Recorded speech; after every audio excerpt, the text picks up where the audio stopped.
নমস্কার, নিউজের প্রাইম নিউজে আপনাদের সবাইকে স্বাগত। আমি রয়েছি আপনাদের সাথে চোখ রাখছি খবরে।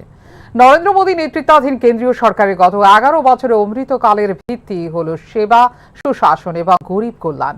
এই ক্ষেত্রে স্বচ্ছতা বজায় রেখে কাজ করছে রাজ্য সরকারও। শান্তির বাজারে জনসভায় এমনটাই জানিয়েছেন মুখ্যমন্ত্রী ডাক্তার মানিক সাহা।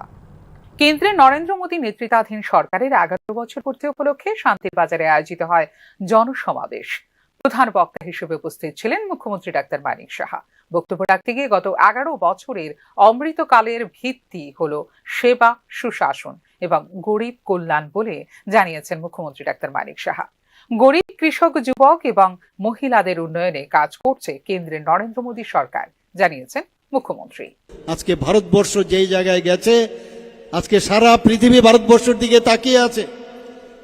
আমরা এই যে অমৃতকাল, যেসব কথা উনি বলেন যে সেবা, সুশাসন এবং গরিব কল্যাণ, যেই যে কথা উনি বলছেন, ভারতবর্ষের রাজনীতির আমরা দেখেছি আগে যে অনেক জাতপাতের রাজনীতি হয়েছে।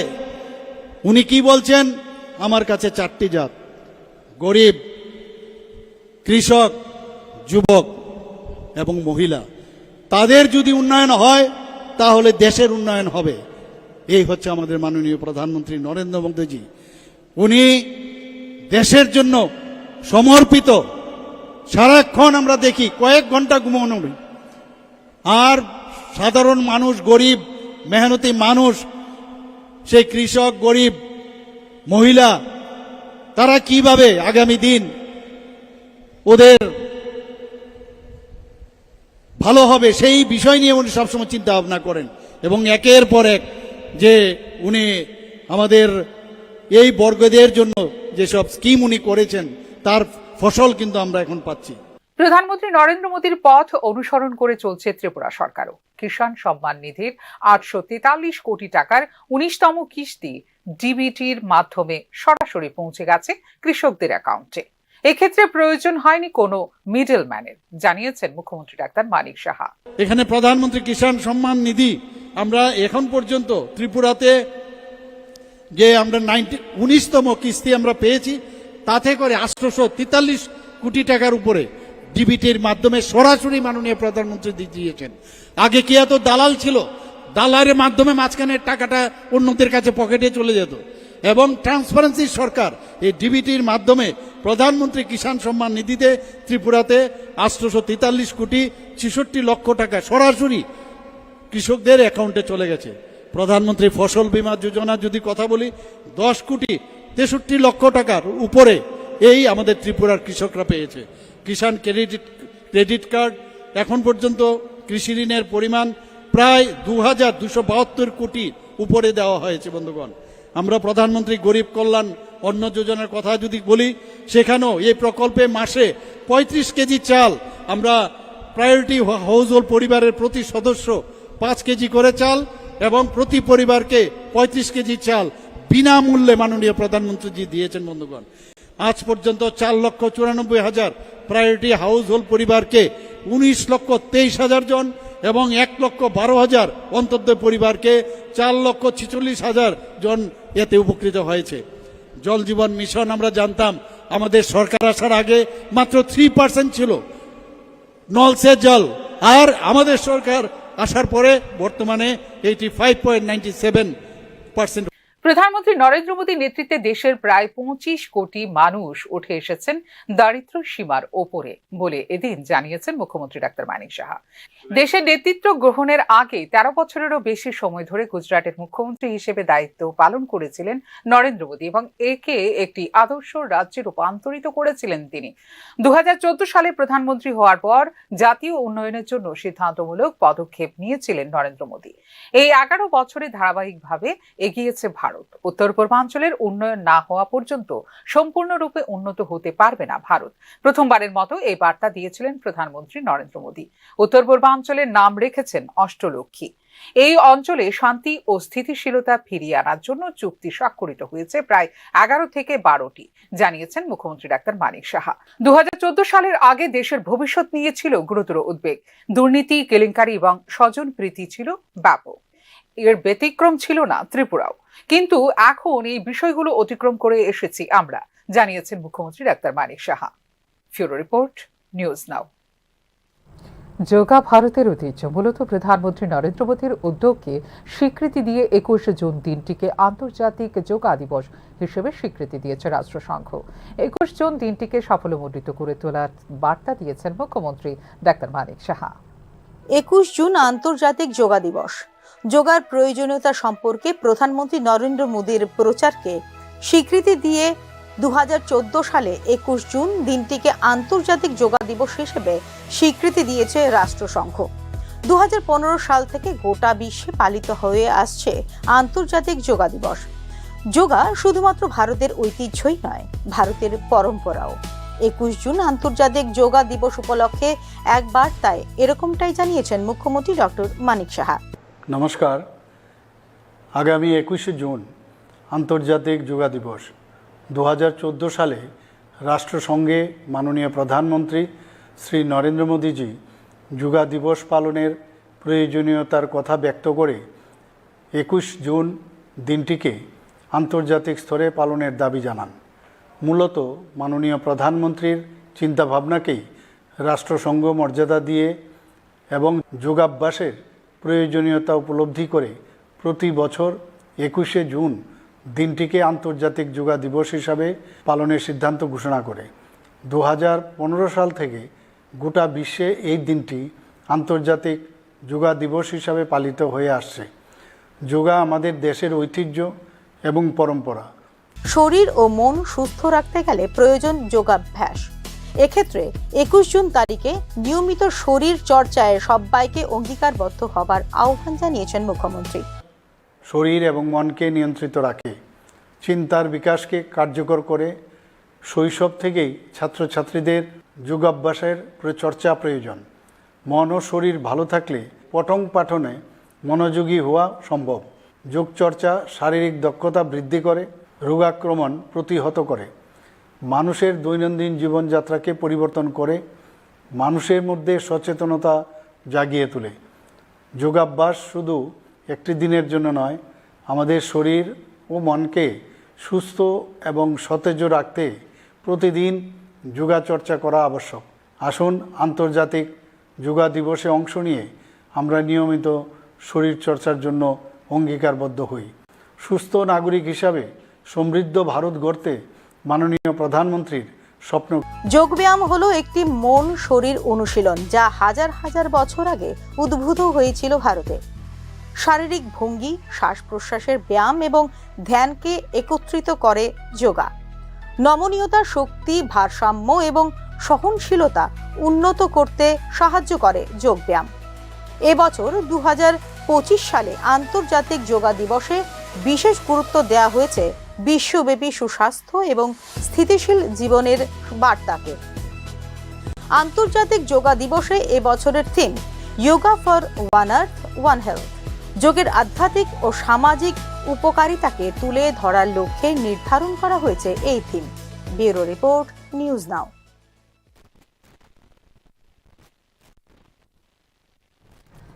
প্রশাসনের স্বচ্ছতা বজায় রাখতে প্রতি 14 দিন বাদে হয় পর্যালোচনা। এই ক্ষেত্রে গুড গভর্নেন্সের জন্য সতর্ক করা হয়েছে সংশ্লিষ্ট আধিকারিকদের। সাবরুমে 100 শয্যা বিশিষ্ট ছাত্রীবাসের আনুষ্ঠানিক উদ্বোধনে জানিয়েছেন মুখ্যমন্ত্রী ডাক্তার মানিক সাহা। শুক্রবার সাবরুমে বিভিন্ন প্রকল্পের উদ্বোধন করেন মুখ্যমন্ত্রী ডক্টর মানিক সাহা। এক্ষেত্রে উল্লেখযোগ্য হল সাবরুম গার্লস উচ্চতর মাধ্যমিক বিদ্যালয়ের সঙ্গে সম্পর্কযুক্ত 100 আসন বিশিষ্ট নবনির্মিত ছাত্রীবাসের উদ্বোধন। বক্তব্য রাখতে গিয়ে প্রশাসনকে স্বচ্ছ রাখার স্বার্থে প্রতি 14 দিন বাদে পর্যালোচনা বৈঠক করা হয় বলে এদিন জানিয়েছেন মুখ্যমন্ত্রী ডক্টর মানিক সাহা। এক্ষেত্রে খবরের কাগজের বিভিন্ন সংবাদগুলির সত্যতা যাচাই করতে পাঠানো হয় সংশ্লিষ্ট দপ্তর আধিকারিকদের কাছে। গুড গভর্নেন্স এর জন্য সতর্ক করা হয়েছে প্রশাসনকে বলে জানিয়েছেন মুখ্যমন্ত্রী ডক্টর মানিক সাহা। আমাদের এখানে IIIT হয়ে গেছে, এখানে Indian institute of information technology ত্রিপুরাতে হয়েছে। ন্যাশনাল ফরেন্সিক সায়েন্স ইউনিভার্সিটি আমাদের এখানে হয়েছে। এখন ত্রিপুরা ইনস্টিটিউট অফ টেকনোলজি, যেটাকে আগে আমাদের পলিটেকনিক কলেজ আমাদের বলতাম, সেটাকে এখন আমরা ত্রিপুরা ইনস্টিটিউট অফ টেকনোলজি, সেখানে আমরা ড্রোন সেন্টার হিসাবে সেখানে আমি নিজেও সেখানে গিয়েছিলাম। এবং সেখানে যাতে তার বিকাশ হয় এবং গবেষণার যে কেন্দ্র সেটা সেখানে শুরু হয়েছে। আমাদের এখানে ন্যাশনাল ল ইউনিভার্সিটি হয়েছে, আমি জানি না এখানে সবাই গেছেন কিনা, সেখানে আরও অর্থ আমরা দিয়েছি যাতে আরও ডেভেলপমেন্ট হয়, ইনফ্রাস্ট্রাকচার আরও ডেভেলপমেন্ট হয়, সেই ব্যবস্থা আমরা ন্যাশনাল ল ইউনিভার্সিটি ত্রিপুরাতে হয়েছে। এখানে ন্যাশনাল যে আমাদের সংস্কৃত কলেজ, ন্যাশনাল ইউনিভার্সিটি সংস্কৃত ইউনিভার্সিটি, সেটাও ত্রিপুরাতে এখানে হয়েছে। এ বিষয়ে অনেকের কিন্তু, আমি নিজেও যদি ওখানে না যেতাম তাহলে সেই ধরনের সম্যক ধারণা আমারও হতো না। দাম্বা দীপা বহু প্রাইভেট ইউনিভার্সিটি এখন ত্রিপুরাতে আসছে। বর্তমানে পাল্টেছে রাজনীতির পরিভাষা। এক্ষেত্রে নিঃস্বার্থভাবে কাজ করার জন্য রাজনীতিতে আসতে হবে বলে জানিয়েছেন মুখ্যমন্ত্রী ডক্টর মানিক সাহা। স্কুলের উচ্চ মাধ্যমিক যদি পরীক্ষার কথা বলি 71%, এবং সেখানেও গত বছরের তুলনায় 21%। 100% সাফল্য বিদ্যাজ্যোতি স্কুলের 5টি।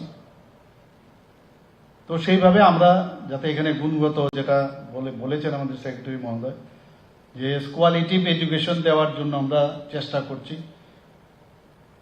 এবং ন্যাপ, যেটা ন্যাশনাল এডুকেশন পলিসি, মাননীয় প্রধানমন্ত্রীজি সেটা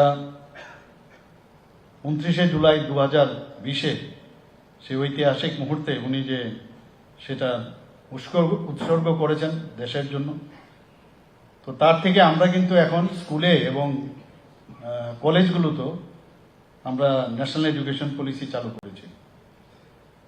আমরা মুখ্যমন্ত্রী কন্যা আত্মনির্ভর যোজনায় আমরা তো মেয়েদের জন্য ক্লাস 9-এর উত্তীর্ণ যারা আছে তাদেরকে আমরা দিচ্ছি বাইসাইকেল দিচ্ছি। এবার আমরা মুখ্যমন্ত্রী কন্যা আত্মনির্ভর যোজনায় জেলা, নগর থেকে শুরু করে পঞ্চায়েত ও ভিলেজ এলাকা পর্যন্ত পরিকাঠামো উন্নয়নে কাজ করছে রাজ্য সরকার। এবছর এখন পর্যন্ত সারা রাজ্যে 580 কোটি টাকার বিভিন্ন উন্নয়নমূলক প্রকল্পের উদ্বোধন করা হয়েছে বলে এদিন জানিয়েছেন মুখ্যমন্ত্রী ডক্টর মানিক সাহা। জনজাতি অংশের মানুষের উন্নয়নে রাজ্য সরকার বিশেষ প্রাধান্য দিয়েছে। এডিসি এলাকায় পরিকাঠামো উন্নয়নে বিভিন্ন প্রকল্প রূপায়ণ করা হচ্ছে। শিশুদের জন্য অঙ্গনওয়াড়ি কেন্দ্র, ছাত্রছাত্রীদের জন্য ছাত্রাবাস, ব্যবসা বাণিজ্যের প্রসারে মার্কেটিং সেন্টার ইত্যাদি নির্মাণের কাজ করা হচ্ছে। জনজাতিদের জীবনমান উন্নয়নে 1400 কোটি টাকা বরাদ্দ হয়েছে। গত অর্থ বছরে এডিসির বাজেটে অতিরিক্ত 169 কোটি 82 লক্ষ টাকা দেওয়া হয়েছে বলে এদিন জানিয়েছেন মুখ্যমন্ত্রী। ইতিমধ্যে 91,000 লাখপতি দিদি হয়েছেন রাজ্যে। সারা রাজ্যে পানীয় জলের সংযোগ, বাসগৃহ, শৌচালয় নির্মাণ, স্বাস্থ্য ও শিক্ষার উন্নয়নে বিশেষ গুরুত্ব দিয়ে কাজ করছে রাজ্য সরকার। প্রধানমন্ত্রী আয়ুষ্মান ভারত যোজনায় বিনামূল্যে 5 লক্ষ টাকা পর্যন্ত চিকিৎসা করাতে পারছেন প্রতিটি পরিবার। এর পাশাপাশি মুখ্যমন্ত্রী জন আরোগ্য যোজনাও চালু করা হয়েছে রাজ্যে। রাজ্যবাসীর আর্থ সামাজিক মান উন্নয়নে মুখ্যমন্ত্রীর প্রাণী সম্পদ যোজনা, মুখ্যমন্ত্রীর মৎস্য বিকাশ যোজনা, মুখ্যমন্ত্রী নগর উন্নয়ন প্রকল্প প্রভৃতি রূপায়ণ করা হচ্ছে বলেও এদিনের অনুষ্ঠানে জানিয়েছেন মুখ্যমন্ত্রী doctor Manik Saha. Bureau report, news now. গত 11 বছরে সৃষ্ট দেশের মূল সমস্যাগুলো এড়িয়ে যাচ্ছে সরকার। এক্ষেত্রে মানুষকে বিভ্রান্ত করছে আরএসএস পরিচালিত বিজেপি সরকার। শুক্রবার সাংবাদিক সম্মেলন করে এই অভিযোগ করে ত্রিপুরা প্রদেশ কংগ্রেস। আরএসএস পরিচালিত বিজেপি সরকার মানুষকে বিভ্রান্ত করছে। এখনো পর্যন্ত নির্বাচনী প্রতিশ্রুতি পালন করেনি ভারতীয় জনতা পার্টি নেতৃত্বাধীন নরেন্দ্র মোদী সরকার। সাংবাদিক সম্মেলন করে এমনটাই অভিযোগ করে ত্রিপুরা প্রদেশ কংগ্রেস। আরএসএস বিজেপি পরিচালিত মোদী সরকারের 11 বছর পূর্তির সময়কালকে দেশের অমৃতকাল বলে আখ্যায়িত করে সরকারি তহবিলের কোটি কোটি টাকা খরচ করে প্রচার মাধ্যমকে ব্যবহার করা হচ্ছে বলে অভিযোগ করে কংগ্রেস। নরেন্দ্র মোদী তাঁর শাসনকালে 11 বছরে সৃষ্ট দেশের মূল সমস্যাগুলো নিয়ে যাতে প্রশ্নের মুখোমুখি হতে না হয় তার জন্য যেমন সাংবাদিক সম্মেলন এড়িয়ে যাচ্ছেন, তেমনি এড়িয়ে যাচ্ছেন এই বিষয়গুলি নিয়ে পার্লামেন্টে বিরোধীদের তোলা প্রশ্নের জবাবও বলে অভিযোগ প্রদেশ কংগ্রেসের। ত্রিপুরায় ক্ষমতায় আসতে জনগণকে ভুল প্রতিশ্রুতি দিয়েছে বিজেপি সরকার। জনগণকে প্রতিশ্রুতি দিয়েছিল সরকার গঠন হওয়ার পর সমাধান হবে বেকার সমস্যা, কিন্তু দেখা গেছে 2014 সালে দেশে বেকারত্বের হার ছিল 5.4%। 2025 সালে সরকারি তথ্যেই তা 7.9%। এর মধ্যে ত্রিপুরায় সংখ্যাটা বর্তমানে 14.3%। এক্ষেত্রে কেন্দ্রীয় সরকারের বিভিন্ন মন্ত্রকে শূন্য পদ 9.64 লক্ষ জানিয়েছে ত্রিপুরা প্রদেশ কংগ্রেস। বছরে 2 কোটি বেকার। আমি সংক্ষেপে শুধু বলবো 2014 সালে বেকারের সংখ্যা ছিল দেশে 5.4%। 2025 তা দাঁড়িয়েছে 7.9%। আইএলএ রিপোর্ট হচ্ছে 9.3%। আমাদের ছোট্ট রাজ্য ত্রিপুরা মুখ্যমন্ত্রী নীতি আয়োগের সভায় ঘোষণা করেছিলেন মাত্র 1% বেকার, অথচ স্বীকৃত বেকারই হচ্ছে আমাদের রাজ্যে প্রকৃত বেকার হচ্ছে বর্তমানে 14.3%। দেশে কেন্দ্রীয় সরকারের শূন্য পদ 9.64 লক্ষ।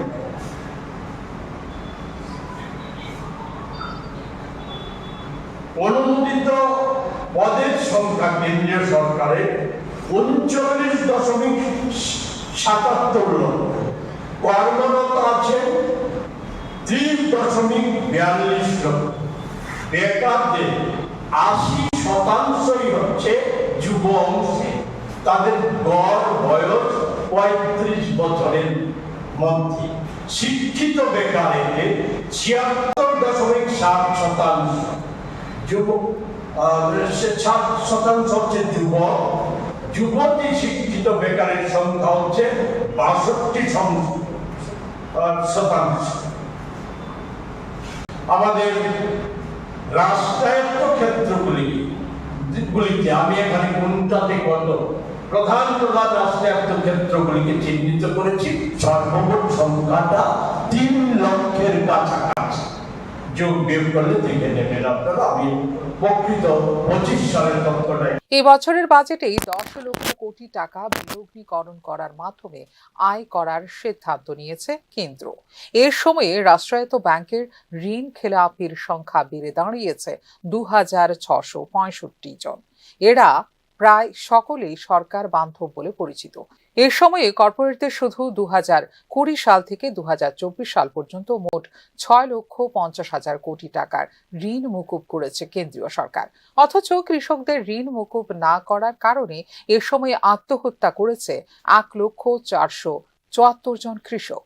এদিন তিনি আরো বলেন, 2019-20 সালের পর থেকে কৃষকদের আয় নিয়ে কোনো রূপ তথ্য প্রকাশ করছে না সরকার। শুধু কৃষিতেই জীবিকা নির্বাহ করার কৃষকের সংখ্যা বর্তমানে কমে দাঁড়িয়েছে 20.7%। কৃষির সাথে অন্যান্য কাজের মাধ্যমে জীবিকা নির্বাহ করা মানুষের সংখ্যা 42.4%। কৃষি ক্ষেত্রটাকে কর্পোরেটদের হাতে সঁপে দেওয়ার অনেক তথ্যের মধ্যে একটি ফসল বীমা যোজনায় কৃষকরা লাভবান হোক বা না হোক, এই প্রকল্প থেকে বীমা কোম্পানিগুলো গত 5 বছরে মুনাফা করেছে সরকারি তথ্য অনুযায়ী 50,000 কোটি টাকারও বেশি বলে সাংবাদিক সম্মেলনে জানিয়েছে প্রদেশ কংগ্রেস। কৃষি পণ্যের সহায়ক মূল্য বৃদ্ধির হার 2004 থেকে 2014-তে ছিল 1.17% হারে, আর 2014 থেকে 2025 সালে তা দাঁড়িয়েছে 0.53% বলে এদিনের সাংবাদিক সম্মেলনে জানিয়েছে Tripura Pradesh Congress. Bureau report, news now. গরু পাচারকারীদের ধাওয়া করতে গিয়ে আহত হলেন মহিলা পুলিশ আধিকারিক। ঘটনা এডিসি ভিলেজের লেত্রাবাড়ি গ্রামে। পাচারকারীদের পিছু ধাওয়া করে সাব ইন্সপেক্টর রুমি আক্তারের একটি স্পেশাল টিম। তবে চোখে ধুলো দিয়ে চম্পট হয়ে যায় চোরা কারবারের দলটি। পরে পুলিশের গাড়ি এবং চোরের দলের গাড়ির সংঘর্ষে আহত হন রুমি আক্তার, কিন্তু তারপরেও একজন পাচারকারীকে গ্রেফতার করতে সমর্থ হয় এই টিম।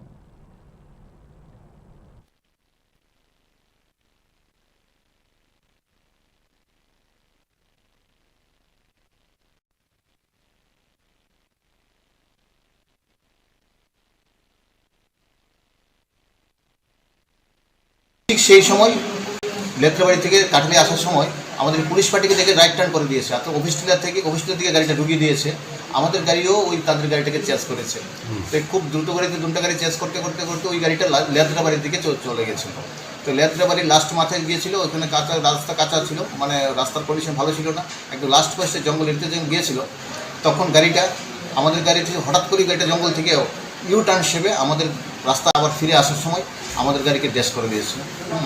তো প্রচণ্ড দ্রুত ড্যাশ করে দিয়েছে, আমার অফিসাররাও আহত হয়েছে। ভাগ্যিস ওইটা আমাদের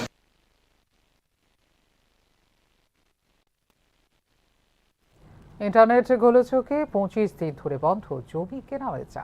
ভূমি রাজস্ব দপ্তরের পোর্টালে বিভ্রাটের কারণে বন্ধ হয়ে আছে পর্চা, ডিমার্গেশন ইত্যাদি কাজ, ফলে ভোগান্তির শিকার সাধারণ মানুষ। .com-এর এই যুগে ইন্টারনেট ছাড়া এখন সবকিছুই যেন অচল। সরকারি বেসরকারি সব প্রতিষ্ঠানেই অগ্রাধিকার পেয়েছে ইন্টারনেট, আর এই ইন্টারনেট মুখ থুবড়ে পড়ার কারণে চরম ভোগান্তির শিকার সাধারণ মানুষ। বড় ধরনের আর্থিক ক্ষতিরও সম্মুখীন রাজ্য সরকারের রাজস্ব দপ্তর। ত্রিপুরা সরকারের ভূমি রাজস্ব দপ্তরের জমি সংক্রান্ত পোর্টাল বন্ধ হয়ে আছে প্রায় 1 মাস হতে চলেছে। এই সাইট বন্ধ থাকার ফলে বর্তমানে সারা রাজ্যে জমি কেনাবেচা থেকে শুরু করে জমির পর্চা বের করা, জমির ডিমার্গেশন, নামজারি ইত্যাদি জমি সংক্রান্ত যাবতীয় কাজ বন্ধ। বর্তমান ডিজিটালাইজেশনের যুগে জমি সংক্রান্ত যাবতীয় কাজ করা হয় অনলাইনে। মানুষের জমির রেকর্ড সরকারের জমি সংক্রান্ত পোর্টালে সংরক্ষিত রয়েছে। নিজের জমির পর্চা, ম্যাপ ইত্যাদি দেখতে বা সংগ্রহ করতে হলে সরকারের নির্দিষ্ট অনলাইন পোর্টাল থেকে সংগ্রহ করতে পারেন যে কেউ। কিন্তু বর্তমান পরিস্থিতিতে সরকারের এই অনলাইন পোর্টাল বন্ধ থাকার কারণে জমি সংক্রান্ত সমস্ত কাজ বন্ধ সারা রাজ্যে। এর ফলে মানুষ যেমন আর্থিক সমস্যার সম্মুখীন হচ্ছেন, ঠিক তেমনি কোটি কোটি টাকা রাজস্ব আয়ের ক্ষতি হচ্ছে রাজ্য সরকারের। এই অনলাইন সাইট কেন বন্ধ বা কবে থেকে চালু হবে তার কোনো সঠিক উত্তর পাওয়া যাচ্ছে না রাজ্য সরকারের ভূমি রাজস্ব দপ্তরের কোনো আধিকারিকের কাছ থেকে। এই অবস্থায় রাজ্যের সব থেকে বেশি বিপাকে পড়েছেন জমির ক্রেতা বিক্রেতারা। রাজ্যের বিভিন্ন প্রান্ত থেকে পাওয়া খবরে জানা গেছে, জমি বিক্রির বিষয়ে নির্দিষ্ট সময়সীমা নির্ধারণ করে বায়না নিয়ে বা দিয়ে এখন মহা বিপদে পড়েছেন ক্রেতা বিক্রেতাগণ। এদিকে জমি সংক্রান্ত বিষয়ে মুহুরী দলিল লেখক যারা এই কাজ করে নিজেদের পরিবার প্রতিপালন করে আসছেন, রাজ্য সরকারের এই জমি সংক্রান্ত অনলাইন পোর্টাল মুখ থুবড়ে পড়ায় ব্যাপক ক্ষতির সম্মুখীন হচ্ছে ব্যবসা। উল্লেখ করা যেতে পারে, জমি ত্রিপুরা পোর্টাল হলো ত্রিপুরার ভূমি রেকর্ড এবং খতিয়ান দেখা, মিউটেশন স্ট্যাটাস চেকিং, ভূমি মানচিত্র ডাউনলোড এবং অন্যান্য পরিষেবার জন্য একটি ওয়ান স্টপ সমাধান। আর দীর্ঘদিন ধরে এই পোর্টালটি বন্ধ হয়ে আছে, যার কারণে ভোগান্তির শিকার হচ্ছেন সাধারণ মানুষ। ব্যুরো রিপোর্ট, নিউজ নাও। রাজ্যের চা বাগান শ্রমিকদের জন্য মজুরি বৃদ্ধির ঘোষণা দিল রাজ্য সরকার। এই ক্ষেত্রে মজুরি বেড়ে দাঁড়ালো 204 টাকা। শুক্রবার সাংবাদিক সম্মেলন করে এই কথা জানিয়েছেন শ্রমমন্ত্রী টিঙ্কু রায়। দীর্ঘদিনের দাবি পূরণ হলো রাজ্যে কর্মরত চা বাগান শ্রমিকদের। এক্ষেত্রে তাদের মজুরি বৃদ্ধি করল রাজ্য সরকার। চা বাগান শ্রমিকদের বর্তমান মজুরি 176 টাকা থেকে বৃদ্ধি করে 204 টাকা করা হয়েছে বলে শুক্রবার সাংবাদিক সম্মেলন করে জানিয়েছেন রাজ্যের শ্রমমন্ত্রী টিঙ্কু রায়। এক্ষেত্রে অপ্রাপ্তবয়স্ক চা বাগান শ্রমিকদের মজুরি 88 টাকা থেকে বৃদ্ধি করা হয়েছে 102 টাকা, জানিয়েছেন শ্রমমন্ত্রী টিঙ্কু রায়। চালের ব্যবস্থা, ইলেকট্রিসিটির ব্যবস্থা সেগুলো সরকার করছে। তো সেই দিকগুলো সমস্ত দিক দেখে আমরা 176 টাকার থেকে বাড়িয়ে এটাকে 204 টাকা করা হয়েছে। আজকের পর থেকে যখনই গভর্নমেন্ট অর্ডার বার করবে তারপর থেকে 204 টাকা এখন থেকে আমাদের চা শ্রমিক যারা রয়েছেন তারা পাবে। হ্যাঁ, তো এটা এপ্রিল থেকে ওনারা ডিসিশন নিয়েছেন যে 204 টাকা তারা পাবে। এবং অপ্রাপ্ত বয়স্ক যারা রয়েছে, যারা যেখানে 88 টাকা পেত, তারা 102 টাকা পাবে। এবং পরবর্তী পর্যায়ে মুক্ত সুপারিশ মূলে রাজ্য সরকার নিম্ন উল্লেখিত খালি চা বাগান কর্মরত শ্রমিকদের ন্যূনতম মজুরি বৃদ্ধি অনুমোদন প্রদান করছে, যেখানে প্রাপ্তবয়স্ক পুরুষ এবং মহিলা দৈনিক 204 টাকা এবং অপ্রাপ্ত বয়স্কদের জন্য দৈনিক 102 টাকা। এটা হবে এখান থেকে। রাজ্যের বর্তমানে কর্মরত চা বাগান শ্রমিক পরিবারের সংখ্যা 6485। এই ক্ষেত্রে ৩,১৬৯ জনকে জমির পাট্টা দিয়ে দেওয়া হয়েছে বলে এদিন সাংবাদিক সম্মেলনে জানিয়েছেন শ্রমমন্ত্রী টিঙ্কু রায়। শুধু তাই নয়, ৪,৯২২টি পরিবারকে প্রায়োরিটি গ্রুপে রেশন কার্ড দেওয়া হয়েছে বলেও জানিয়েছেন শ্রমমন্ত্রী। হচ্ছে যে আমাদের রাজ্যে ৬,৫৮৫ পরিবার চা শ্রমিক পরিবার আছেন যারা বাগানে কাজ করে। এদের মধ্যে ইতিমধ্যে আমরা যাদেরকে পাট্টা দিয়েছি ৩,১৬৬ জনকে আমরা অলরেডি পাট্টা প্রদান করা হয়েছে অর্ধেক, অর্থাৎ যত চা বাগান পরিবার বসবাস করেন রাজ্যে তার প্রায় অর্ধেক পরিবারকে আমরা পাট্টা দিয়ে দিয়েছি এই লাস্ট 6 বছরে। বাকি কিছু সংখ্যক রয়েছে বিভিন্ন কারণে সেগুলো আটকা আছে, সেগুলো খুব শীঘ্রই আমরা তাদেরকে দেওয়ার জন্য কাজ করব। এবং যারা এই চা বাগানে বসবাস করে তাদের কাছে কিন্তু রেশন কার্ডও ছিল না, বিপিএল বা অন্তোদয় কোনো রেশন কার্ড তাদের কাছে ছিল না। এটাও তাদেরকে আমরা ঘরের জমি পাট্টা দেওয়ার পাশাপাশি আমরা কিন্তু তাদেরকে প্রায়োরিটি গ্রুপ রেশন কার্ডও দিচ্ছি। এই সংখ্যাটাও ৪,৯২২ পরিবারকে ইতিমধ্যে আমরা প্রায়োরিটি গ্রুপ রেশন কার্ড ইতিমধ্যে আমরা দিয়ে দিয়েছি। বাকি যারা রয়েছে জমির পাট্টা দেওয়ার বাকি বা প্রায়োরিটি গ্রুপ রেশন কার্ড দেওয়ার বাকি, এগুলো অন প্রসেস রয়েছে, এগুলো খুব শীঘ্রই আমরা তাদেরকে দিয়ে দেব। তো আমরা আশাবাদী আগামী দিন আমাদের চা পরিবার যারা বসবাস করেন এখানে তারাও সম্মানের সঙ্গে স্বাভিমানের সঙ্গে তারাও বাঁচতে পারবে, তাদের ছেলেমেয়েরাও আত্মনির্ভরতার দিকে তারাও এগোবে এবং তাদের ছেলেমেয়েরাও পড়াশোনা। রাজ্যে ১২,৮৩৯ হেক্টর জমি জুড়ে চা বাগান রয়েছে ৫২টি। এর মধ্যে সরকার পরিচালিত চা বাগান রয়েছে ৫টি, সমবায় পরিচালিত চা বাগান রয়েছে ১১টি এবং বাকি চা বাগানগুলি হল বেসরকারি মালিকানাধীন।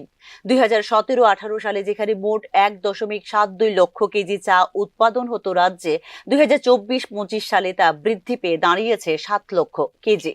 ৭,০০০ এরও বেশি চা বাগানের শ্রমিকদের সামাজিক নিরাপত্তা প্রদানের জন্য মুখ্যমন্ত্রী চা শ্রমিক কল্যাণ প্রকল্প চালু করেছে রাজ্য সরকার। চা বাগান শ্রমিকদের আবাসন, রেশন এবং আর্থিক সহায়তা নিশ্চিত করা হয়েছে এর মাধ্যমে। ২০৪ টাকার এই বর্ধিত মজুরি এপ্রিল ২০২৫ থেকে কার্যকর হবে বলে জানিয়েছেন শ্রমমন্ত্রী Tinku Roy. Bureau report, news নাও।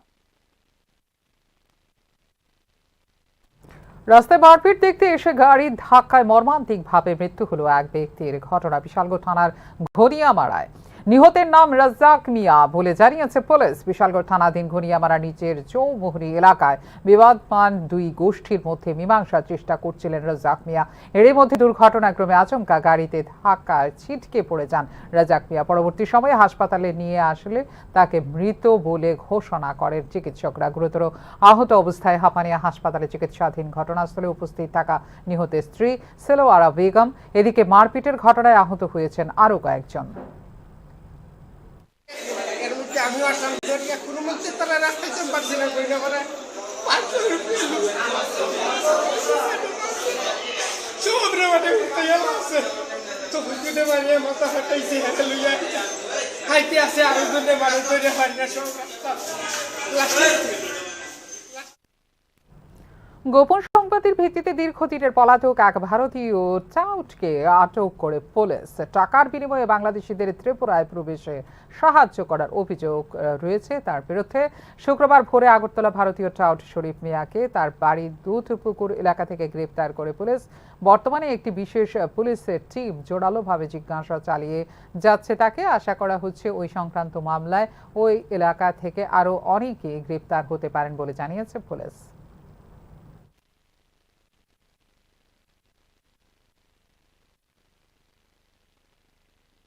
ওনার বাড়ি রেড করা হয়েছে, কিন্তু উনি পলাতক ছিলেন। তো কালকে আমরা খবর পেলাম যে উনি বাড়িতে আছেন। তো এই সুবাদে আমরা জয়েন্ট অপারেশন করেছি।